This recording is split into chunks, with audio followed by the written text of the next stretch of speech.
Welcome to Fly Industries and the build overview of our first release, Onyx, a fully 3D printed, autonomous capable, long-range FPV drone. So this video is intended to be a build overview and talk about all the technical specs and capabilities of this drone and how we built it. And so what we're going to start with is the outside. So this is a fully 3D printed PETG cover for strength and durability. And it's got lots of holes in it for good airflow to all the internals to keep them nice and cool. And on the underside here, we have PETG landing gear on all four corners underneath the motors. And you can see the fully SLS 3D printed nylon chassis that we have driving this drone. And now onto some more technical components. We have the VTX antenna right here, it's sticking nice out of the front, and we can take that off with a little snap-in lid. And then the whole case actually snaps off the arms, and the antenna can come right through the hole. And that removes the cover from the top of the drone. Now, going into more technical specs about the build of the drone. On the motors we're running are Brother Hobby Avenger 2806.5 motors. They're 1460 kV. And we're running these motors with 45 amp ESCs running BL Heli. And that works great, and we have good tuning with them. And moving a little further forward, our camera here is a Caddx FPV walk snail. It's a 1080p digital camera with an Avatar HD Pro VTX. And this has an average latency of 22 milliseconds. It's super fast, super responsive. And to see out of that camera, we have these HD goggles here that actually have a slot for SD card recording, and that can hold up to a 64 gigabyte SD card. And to power these goggles, we have an external 5000 milliamp 2S LiPo battery, and that works great, and the goggles can last a really long time without overheating. And to move a little further down, we have a Pixhawk 6C Mini flight controller as the heart of our drone. We have an M10 GPS, and underneath the GPS mount here, we have a PM06 power distribution board, and that connects all four of our ESCs and our battery connector here. The battery goes right under in this board here with this nice strong Velcro strap. And then at the very back here, we have our receiver mounted up, and we're running a Spectrum radio gear.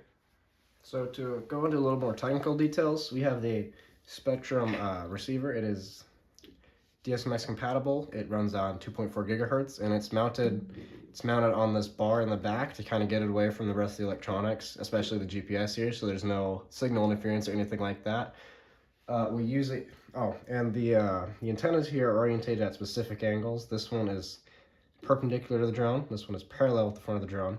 So this is because we get constant range because the output in a cone. So we get constant range no matter how the drone is orientated. It's always going to pick up a good signal. And we use this with the Spectrum NX6 transmitter over here. It is a 6-channel transmitter, and it is DSMX compatible. To talk a little bit more about the Pixhawk 6C Mini, we are running our Pilot quadcopter, the 3.2 version, the latest version. We have found that to be really reliable, super easy to use, and we definitely recommend it for anybody else interested in building a quadcopter. Going to the GPS a little bit more, it is the Holybro M10 GPS. It has a frequency of 10 hertz, and we kind of average 23 satellites, rather kind of anywhere we are, so we're not worried about the GPS at all. Great positioning data. We definitely recommend the GPS here. And so this whole setup was originally powered by a 4S 3300 milliamp hour LiPo battery.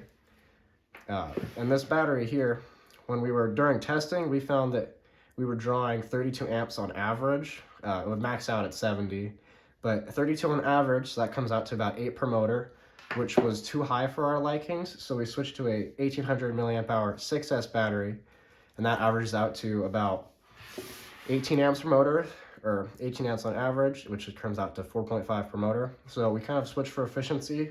To get a little bit into detail about that, we use the watts formula, and basically, to simplify it, this spins the motors a lot quicker because it has so many more volts, so we need less amps to get the same wattage.